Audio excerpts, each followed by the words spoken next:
أما بعد عباد الله فالسلام عليكم ورحمة الله وبركاته. تنجد شمرا ويتيك الله سبحانه وتعالى الله وطيوي إنزلان زيزا يقول روتي يتونغاني kandi izira ibibazo by'ibyo byose amahoro n'imigisha bisakare kubatuzaniye iyi nzira ari Muhammad sallallahu alayhi wasallam we nabiwe n'abasangirangendo be n'abamukurikiye n'abazamukurikira mu nzira y'ukuri kugeza umunsi mperuka dusaba Allah subhanahu wa ta'ala yuko natwe yazaduha kuba muri abo ngabo Allahumma amin. Bavandimwe b'Isilamu, twongeye kugaruka muri darasa dusanzwe tumenyereye turi benshi kuri uyu munsi kugira ngo twongere twigire hamwe ibyiza twasigiwe n'intumwa yacu Muhammad sallallahu alayhi wasallam. Bityo rero darasa y'uyu munsi hamwe n'uko ari ya darasa tumenyereye yuko tubaza ibibazo tugenda tunabisubiza, tugiye guhera ku nama nziza twasigiwe n'intumwa yacu Muhammad sallallahu alayhi wasallam, impanuro cyangwa se umurage twasigiwe n'intumwa yacu Muhammad sallallahu alayhi wasallam. Mbere na mbere ibi ngibi birava ku gaciro duha intumwa yacu Muhammad sallallahu alayhi wasallam.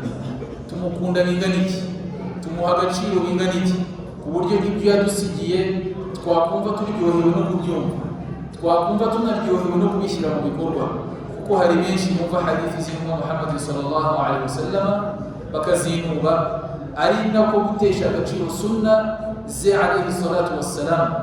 Burya ahateshejwe agaciro sunna aho ngaho haba hari guhabwa intebe bid'a, ibihimbano bino birahabwa umwanya. Aho uzumva ngo hari ibihimbano byahawe umwanya nuko sunna z'intumwa Muhammad sallallahu alayhi wasallam zateshejwe agaciro aho ngaho bumvise icyo gikorwa.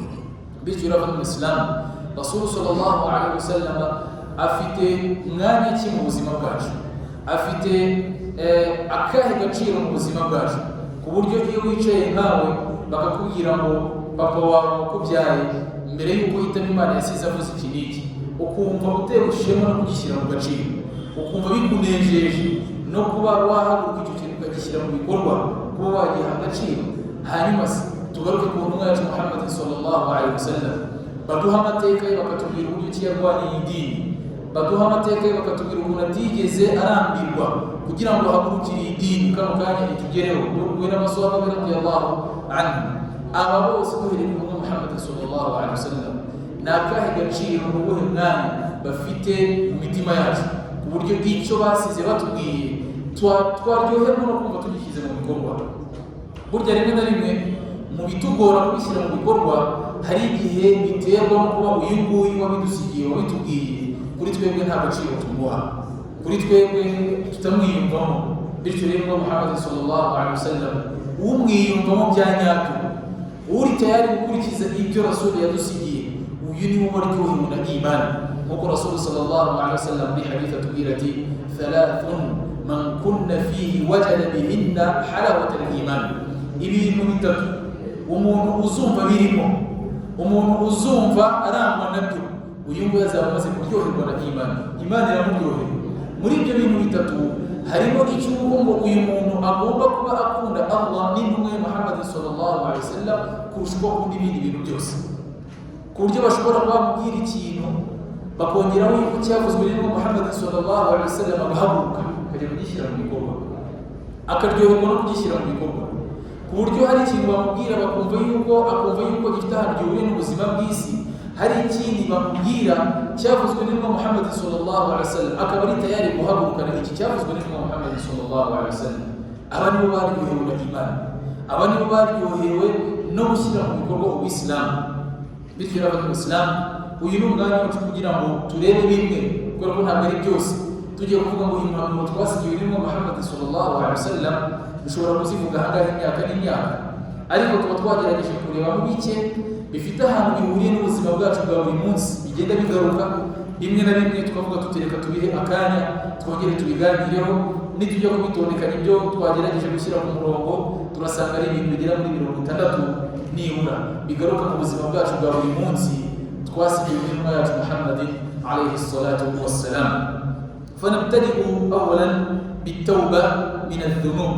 icyambere tugomba guhera aho mu Islam at-tawba min adh-dhunub, kwicuza ibyaha byacu gukora, haba ari ibito cyangwa se ibinini. Buryo tuvuze ngo ibito byagiye bigaragara muri hadith Rasul sallallahu alaihi wasallam atubwira yuko hari ibyaha dukora iyo dukoze ibyiza bya byaha bihanagurika, ariko hakaba ari n'ibyaha dukora kugira ngo bihanagurike bisaba tawba. Ibyaha bisaba tawba ni bya bintu uzajya wumva ngo iki cyaha uzagikora azahanishwa umuriro, iki cyaha uzagikora afite imivumo ya Allah subhanahu wa ta'ala, iki cyaha uzagikora ukumva yuko hari ikindi kiri icyitwa ingaruka mbi ziri inyuma y'icyo cyaha umuntu azakora. Icyo ngicyo ni cyaha kiba gisaba yuko umuyisilamu abaza kugikorera tawba.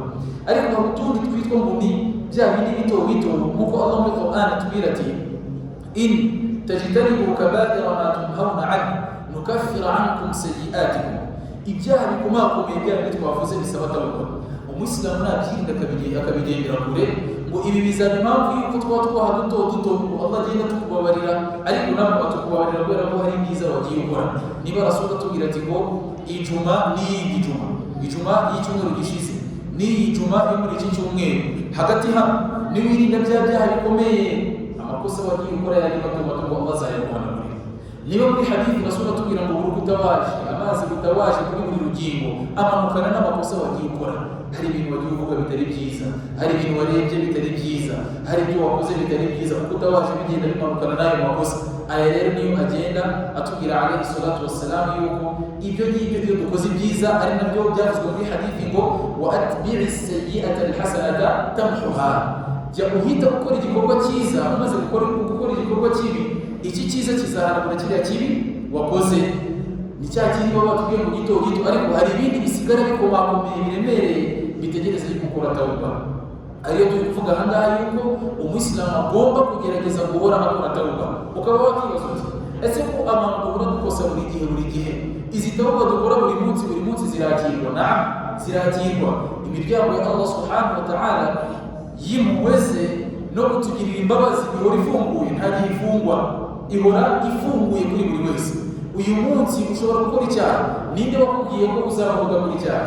Ninde wakubwiye ko hari igihe kizabaho ube mu buzima bwawe bwose udakora icyaha? Ntibizigera bibaho. Bityo rero hamwe n'uko Allah subhanahu wa ta'ala azi neza yuko turi abakosa, ari nabyo Rasul sallallahu alaihi wasallam atubwira ati mw'abantu mwese muri abanyamakosa, ariko umunyamakosa mwiza ni wa wundi umenye ko yakosheje akihutira kujya gukora iki? Gusaba imbabazi. Bityo rero abanyamisilamu kubaho dukosa ibyo ngibyo ni ibintu bisanzwe, ariko twibuka kugaruka tugasaba imbabazi n'umuntu ku giti cye. Iyo umukosereje rimwe na rimwe hari igihe utibuka kumusaba imbabazi, ari umuntu ureba. Allah we utareba uzibuka ryari kumusaba imbabazi. Bityo rero abanyamisilamu twibuke yuko tugomba gukora tawba kandi twihuse, kuko urupfu ruza rutunguranye, tutazi ngo ruzadutwara ryari. Ukicara ukavuga uti ngo reka ntegereze imyaka, iyi myaka niyo wakubwiye ko uzayibaho, reka ntegereze gato. Ari nabyo tugenda twumva kenshi, ubwira umuntu ngo nubona ubushobozi uzihutire gukora hirya, ngo ubwo se nyangisha. Ni ukuvuga ngo wowe n'amakosa ni nk'aho mwamaze kumvikana yuko mutazigera murekurana kugeza igihe runaka. Icyo gihe niyo uzi neza yuko azakibaho. Rero abanyamisilamu niba ubonye akanya keza, hita wicuza kwa Allah subhanahu wa ta'ala, uzi neza ko ukoze icyaha. Kuba ushobora kubyuka mu gitondo, hari abantu benshi batigeze babyuka. Aya ni amahirwe Allah aguhaye kugira ngo ugire uvuguti yawe Mana nyagasani nkwicujijeho. Kuba ushobora kuba wakegeka ku musego ukongera ukawegura mu gitondo, hari abantu batabonye ayo mahirwe, nk'uko Allah muri Qur'an yabitugaragarije. Hari abatabonye ayo mahirwe. Aya ni amahirwe Allah aguhaye kugira ngo ugire uvuguti ya Rabbi, ngarutse imbere yawe, kongera mu gusaba imbabazi. Bavandimwe Islam, ibikorwa byacu abamenyi baratubwira ngo bimeze nk'umwambaro wandura ukawumesa kandi ugakomeza kuwambara. Nturambirwe kuwumesa, ntunarambirwe gukora iki? Kuwambara. Rero kuba dukosa amanywa n'ijoro, Allah ntabwo azigera turambirwa. Kugira ngo twakire anagire tawba yacu, abarambirwa ni twebwe abantu.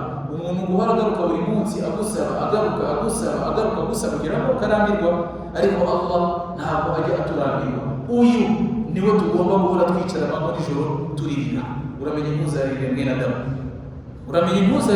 Adamu, kubera yuko ashobora kuba afite amaganya ndetse n'agahinda karenze akawe n'ubwo niwe utabizi.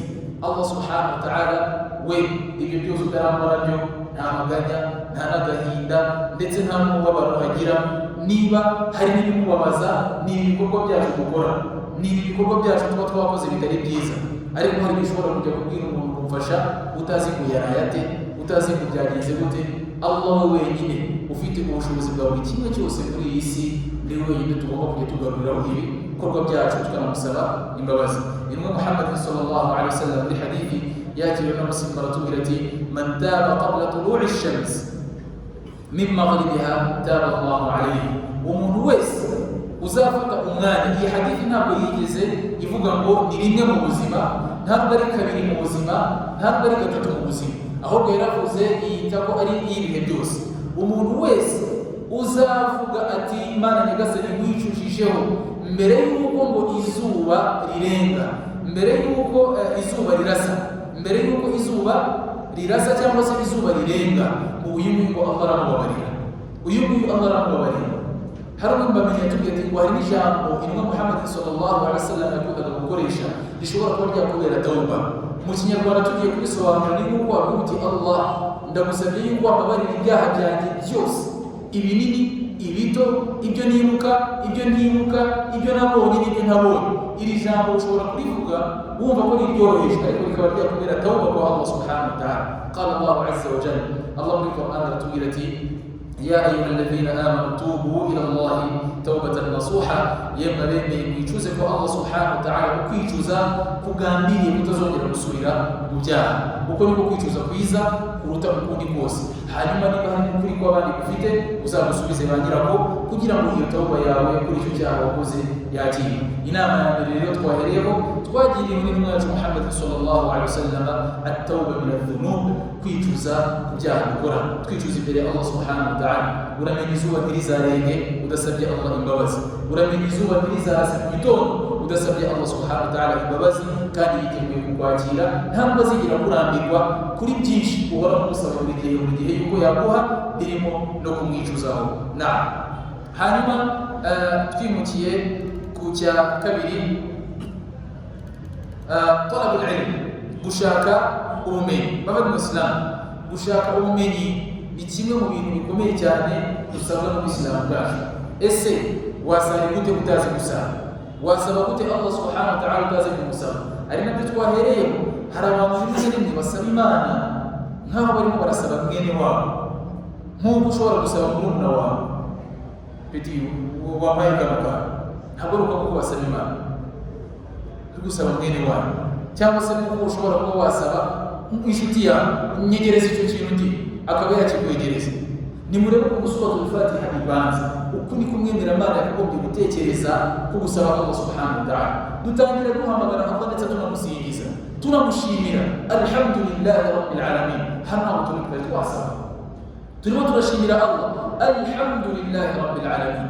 Ishimwe ikuzo byose ni by'Uwiteka Allah subhanahu wa ta'ala. Uyu nguyu ushaka gusaba urimo urabanza kumwiginga, Ar-Rahman Ar-Rahim, nyirimpuhwe nyinshi kandi nyirimbabazi nyinshi, Maliki yawmiddin, uracyamukuza, ni umwami wa ryari ku munsi w'imperuka.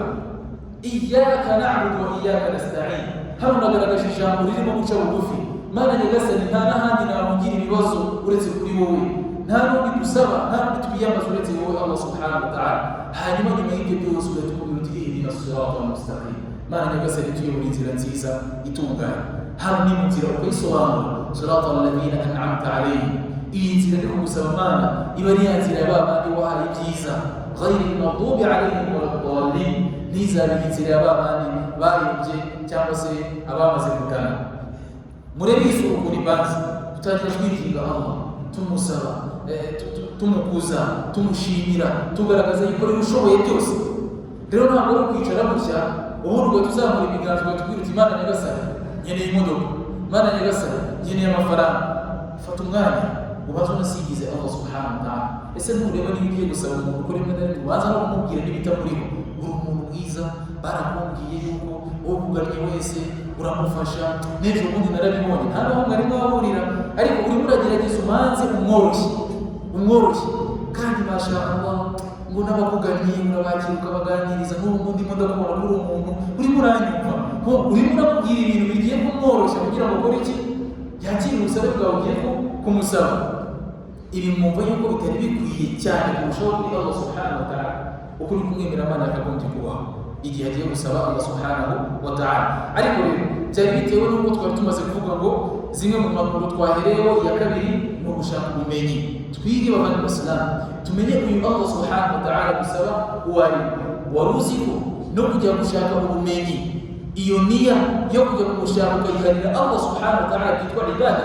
ari nabyo byagaragaye muri hadithi Rasul sallallahu alaihi wasallam atubwira ati man salaka tariqan yaltamisu fihi ilman sahhala Allahu lahu tariqan ila aljanna. Rasul aratubwira ati umuntu uzahagurukiwe akagenda kubera Allah subhanahu wa ta'ala agiye gushaka ubumenyi, nubwo ari hadithi imwe yari kuvana mu ruje gushaka hano ku musigiti, ngo mukuri ko Allah azakorohereza inzira zizamujyana mu ijuru. Iki ni igihembo Allah mushyiriyeho kubera ino ibada ukoze yo kujya gushaka ubumenyi. Abamenyi bakanatubwira ngo n'ubundi bumenyi bwo aribwo bwose ushobora kuba washaka, ariko iniya yawe ari uko ushaka kubikora kubera Allah subhanahu wa ta'ala. Nubwo ugiye kwiga siyansi ukavuga uti ngiye kwiga wenda uzabikoresha mu nzira ya Allah subhanahu wa ta'ala, mu kugira ngo abantu tubavure, mu kugira ngo abantu tubohereze mu mirimo, abayisilamu da'wa bagereho, abayisilamu ibikorwa byiza bibagereho, kumva yuko iniya yawe harimo yuko uri muribuka Allah subhanahu wa ta'ala muri buno bumenyi. Wallahu ubumenyi buzaba ari ibada kumushaka, kandi Allah azakorohereza byinshi cyane kugira ngo ugereho. Allah muri Qur'an aratubwira ati wattaqullaha wa yu'allimukumullah, muzatinye Allah subhanahu wa ta'ala, Allah azabaha ubumenyi. Ubumenyi dushaka ni bufite mu biganza bye Allah subhanahu wa ta'ala. Rero kugira ngo anatuvunguriraho gake twibuke mu gutinya Allah muri Qur'an mwindi aratubwira ati wama utitu min al-ilmi illa qalil.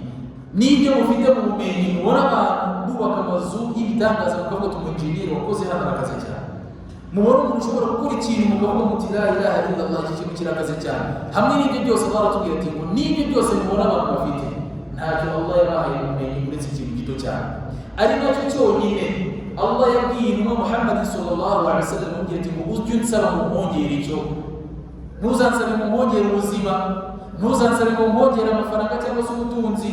Allah aramubwira ati waqur rabbi zidni ilma, ujye ubabwira Allah uti Imana nyagasani nyongerera ubumenyi, nyongerera ubumenyi. Nicyo cyonyine Allah yabwiye intumwa Muhammad sallallahu alaihi wasallam amubwira ati jya unsaba ko mwongerera ubumenyi. Nibwo bwagufasha kumenya Allah uwo ari we, kubera yuko kutamumenya nibyo bidushora muri shirki, kutamumenya nibyo bidushora mu bibazo. Rero abavandimwe b'Isilamu, kumenya Allah, gushaka ubumenyi mu byicaro nk'ibi ngibi n'ibindi ibyo ari byo byose, ibyo ni byo bizadufasha gusobanukirwa. Hanyuma icya gatatu, zikrullahi ta'ala, impanuro ya gatatu, guhora dusingiza Allah subhanahu wa ta'ala. Tumwibuke gusingiza Allah harimo ibyiza byinshi. Murebe muri suratu Nuh Allah aratubwira ati faqultu astaghfiru rabbakum innahu kana ghaffara. Ngaho nimusabe Allah subhanahu wa ta'ala imbabazi, muramusingiza cyane kuko niba utanga imbabazi akanababarira. Kuba wabwira uti Imana nyagasani mbabarira, ukanamusingiza akakubabarira, Allah ati burya ntabwo bizarangirira aho ngaho, reka nkwereke n'ibindi byiza nzaguha nyuma y'ibi. Yursili samaa alaykum midrara, hamwe n'izo istighfar wakoze n'ibyo byiza wakoze, ngo Allah azababarira imvura. Wa yumdidukum bi amwali, aho menshi dukuze cyane kukitwa amafaranga, nibyo bituzindura, nibyo bituma barebana nabi, nibyo bituma bateka umutwe bateka imitwe, nibyo ibyitwa amafaranga. Allah arakubwira ati ibanga ryacyo istighfar no kumusingiza Allah subhanahu wa ta'ala. Allah ati rero nyuma y'izo istighfar yarakubabariye, azababarira imvura abahinzi beze. Wa yumdidukum bi amwali, Allah azarabaha amafaranga. Uretse n'amafaranga, wa bani, Allah nabahe urubyaro. Abatazi ibi byose tuzaba bajya gushakira urubyaro mu bapfumu, tuzaba bajya gushakira urubyaro aho rudashakirwa. Allah aratubwira ati ngo nyuma y'ibi byose Allah azanabaha urubyaro. Wa yaj'al lakum jannatin wa yaj'al lakum anhara, muzinga mweze ibintu bise neza, hanyuma n'izo nzuzi zose tuba tubona yuko ziba zidufitiye akamaro, ngo Allah azakomeza kuziha amazi zikomeze zitembe. Ibi ni byiza bya istighfar. Intumwa Muhammad sallallahu alaihi wasallam muri hadithi iri mu gitabo cya Tirmidhi aratubwira ati ala akhbirukum bi khayri a'malikum, yabwiye abasobora ati ngabo nimuze mbabwire igikorwa cyiza mushobora kuba mwakora kiruta ibindi byose. Wa arfa'iha fi darajatikum, iki gikorwa nimuramuka mugikoze imbere ya Allah muzazamuka mu nzego. Muri Islam twishimira yuko tugenda tuzamuka mu nzego. uyu munsi wari shefu w'umudugudu bakakuzamura bakakugira gitifu w'akagari, bakakuzamura bakakugira gitifu w'umurenge, bazamura byose ukagenda bishima, anabyishimira bakugenda bapromotinga hirya no hino mu kazi gukora.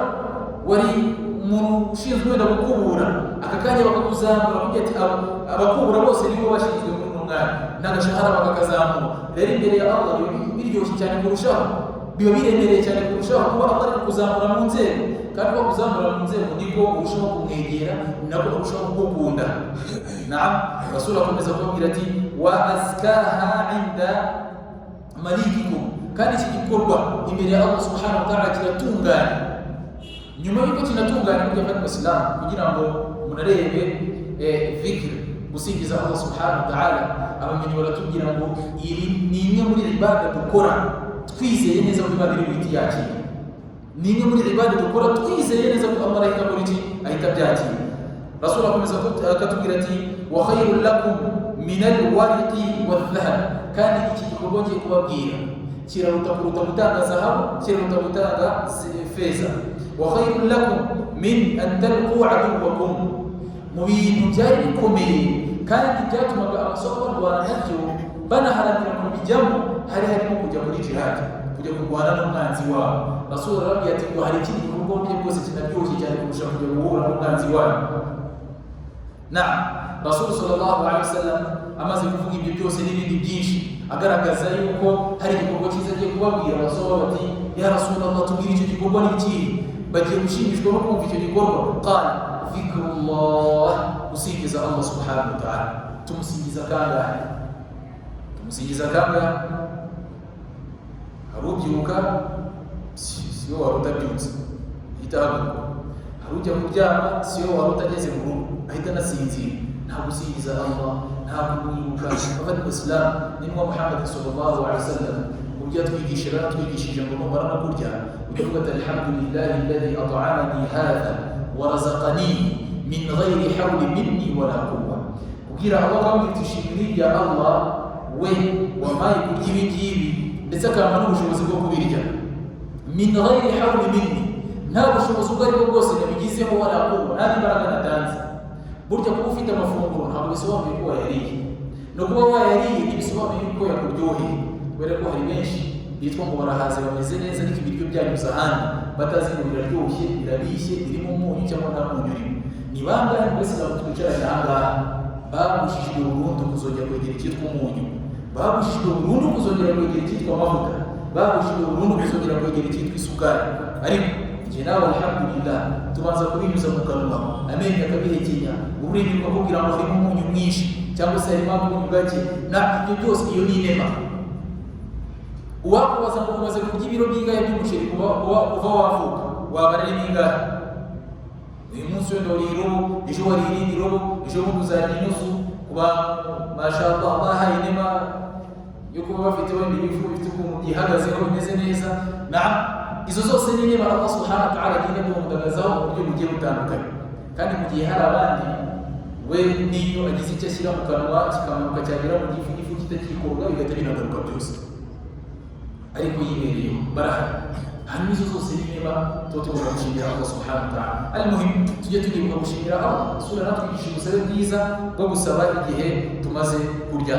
Nanone ikindi cya kane, istina'i al-ma'ruf.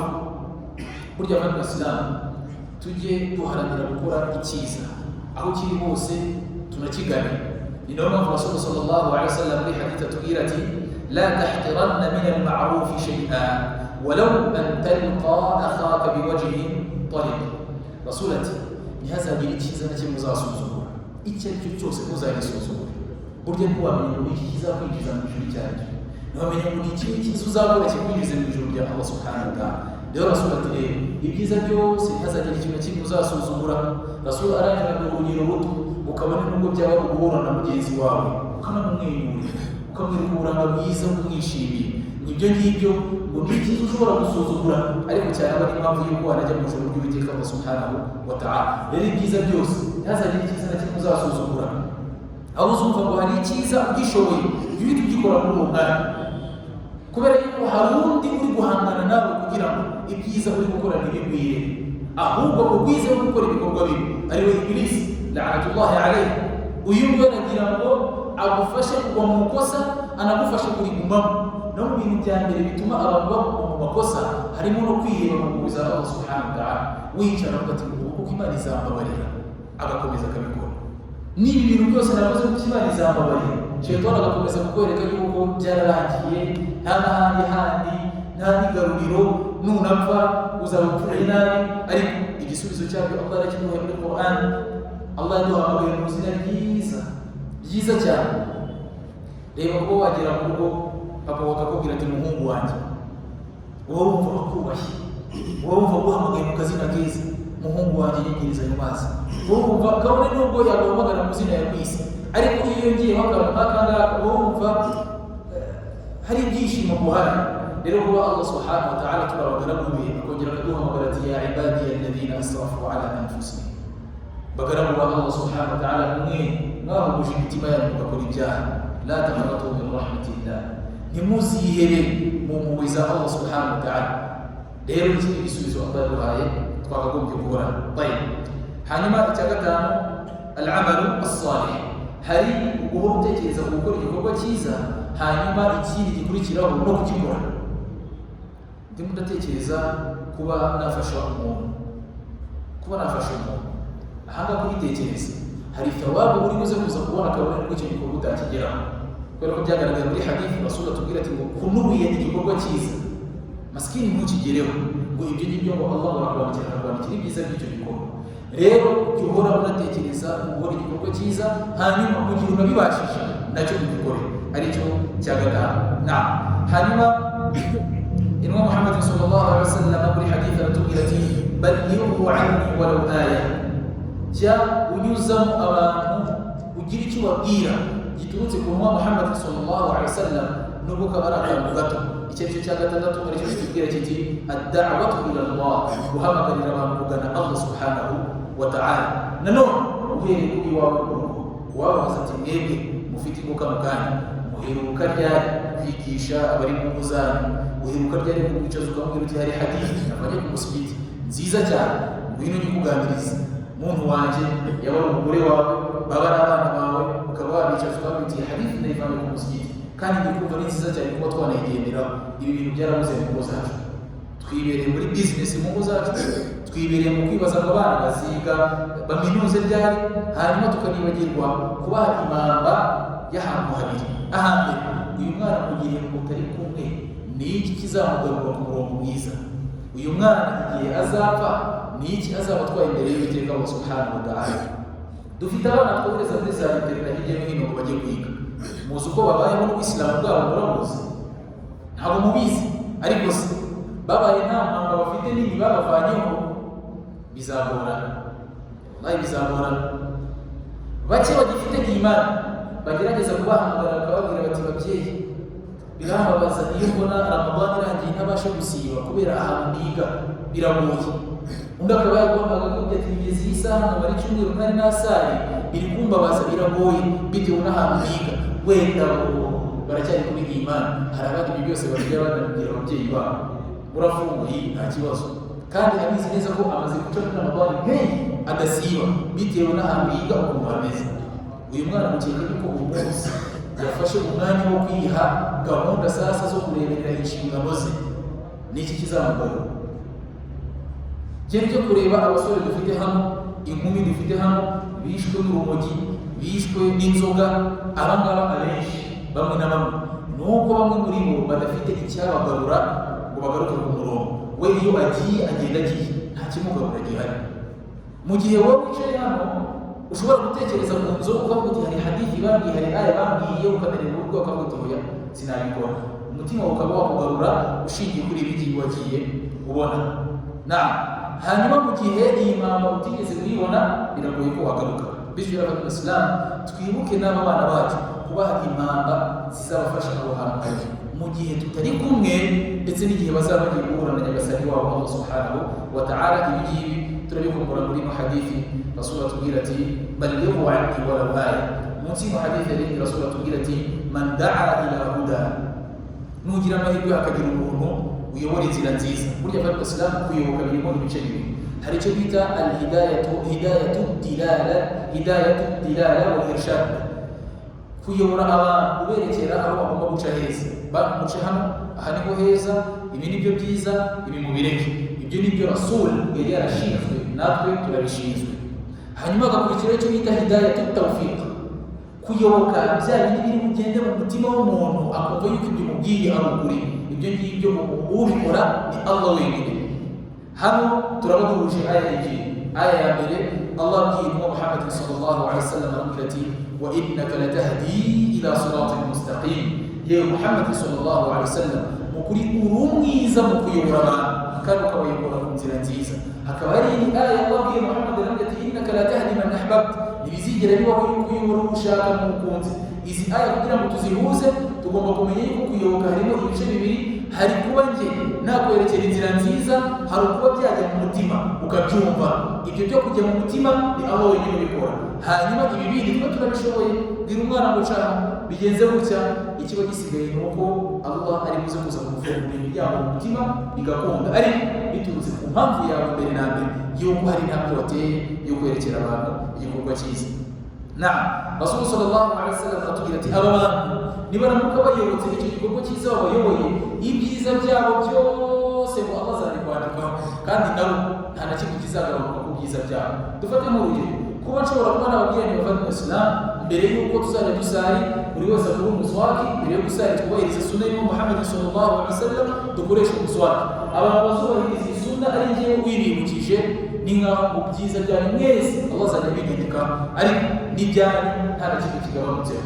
Buri umwe akagandikira Allah ibyiza bye, hanyuma kuko kuba ibyo byiza ari njyewe bibarangiye, Allah akabibandikira. Hano ndagira ngo ni ibanga bikomeye cyane bavandimwe Islam. Iri urundi urugero mukunze gutanga kandi buri wese akwiteho. Uru ni urugero mukunze gutanga kenshi cyane gashoboka. Dusoma suratul Fatiha inshuro 17 ku munsi by'itegeko.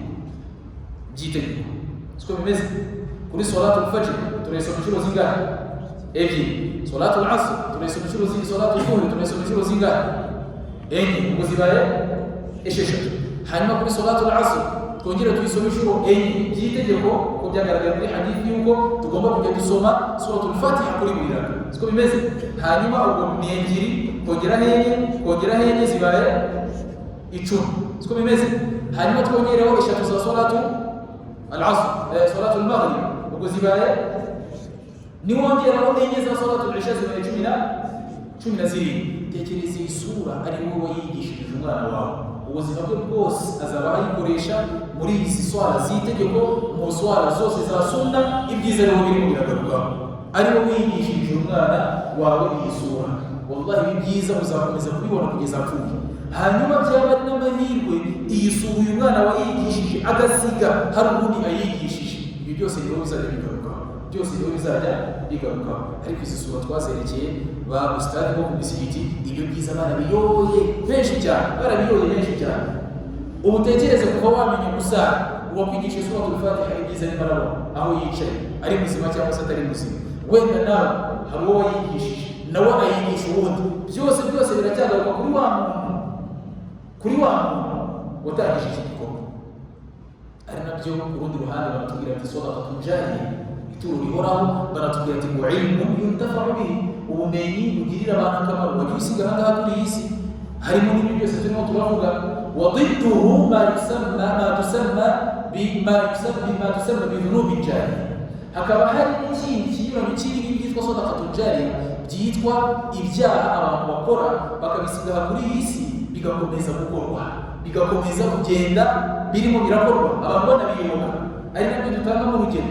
Reba hari n'umusilamu wafunguje akabari, agafunga akabari atagafunze, abantu bazajya muri kano kabari kugeza igihe kazasenyuka. Allahu a'lam. Ibyaha bizajya bikorwamo harebye n'ubusanga bw'irere. Muri no hadithi Rasul sallallahu alaihi wasallam nabivuga, ndetse n'uzagira ibyaha akagira abantu ayobora mu kibi, ibibi byawo byose azajya bibona. Ni bangahe mu basilamu bagiye bafunguza amagurupe kuri za WhatsApp, akaba ari gurupe ikorerwaho ibyaha byinshi, aboherezamo abantu bambaye ubusa, aboherezamo ibintu bidafututse, kandi akumva yuko rwose afite ikigurupe kimeze neza, abantu ni gurupe irimo irafunkisiyona cyane, irimo irakora cyane. Umuntu uzapfa asize ikintu nk'iki ngiki ya Rabbil Alamin azaba abaye hati. si igihombo, ni igihombo gikomeye bavana mu Islam. Rero tujye twibuka no kubwiriza abantu ibyiza tunababuza ibibi, aricyo cya karindwi, kubuza abantu ibibi ndetse tunababwiriza ibyiza.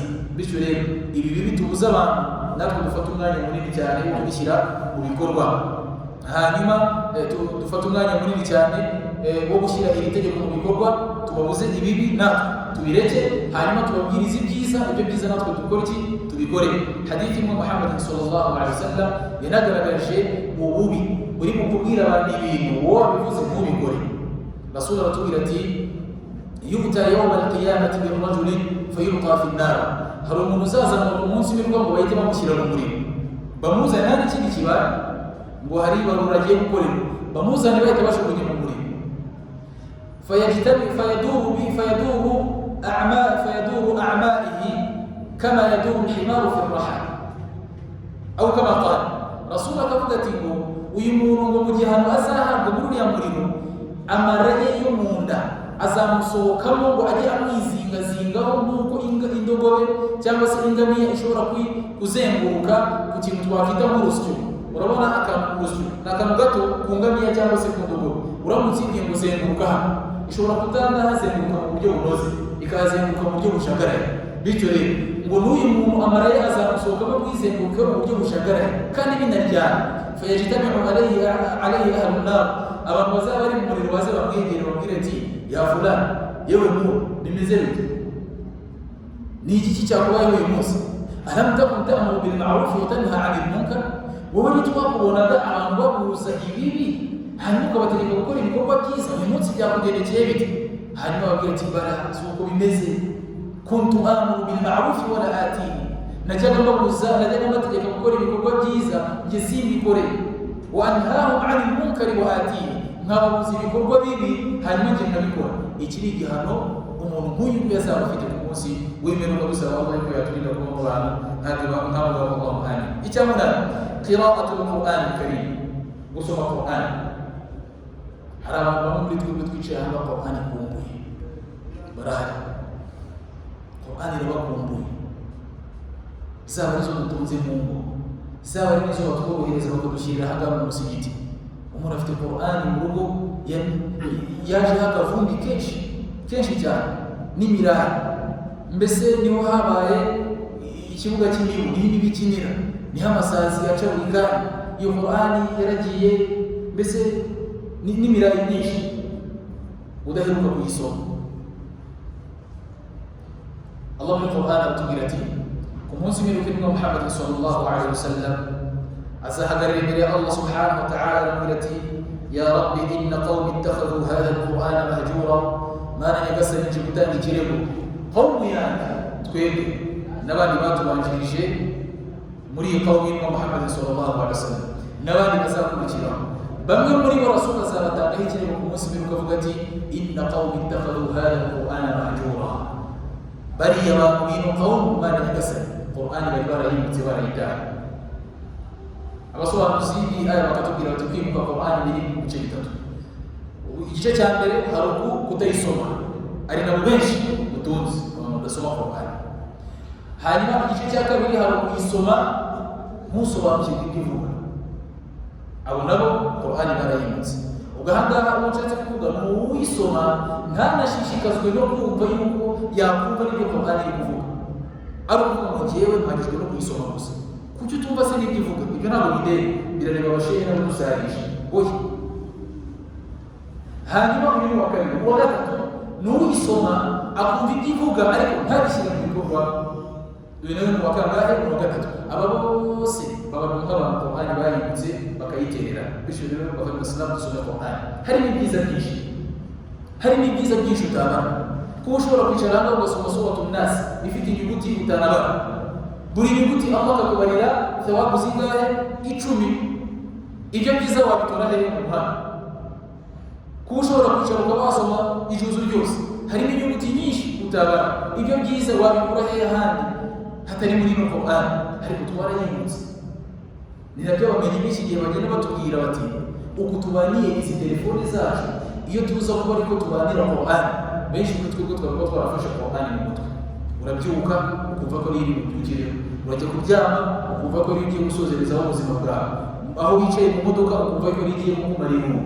Ibyo ngibyo uko ubitekereza niko basaba b'Imam Muhammad sallallahu alaihi wasallam babitekereza, bakumva ko Qur'an niyo bagiye gusozerezaho ubuzima, niyo bagiye guheraho ubuzima, niyo igiye kubamara irungu. Umwe basaba b'Imam Muhammad sallallahu alaihi wasallam ari kwibuka izina rye, yigeze kurwara, ararwara bikomeye cyane mu kuguru, kugeza ubwo abari bari mu kirya gihe bafashaga abantu mu bikorwa by'ubuzima banzuye yuko ugomba gucika. Kandi ubwo urakibaza aho byabereye.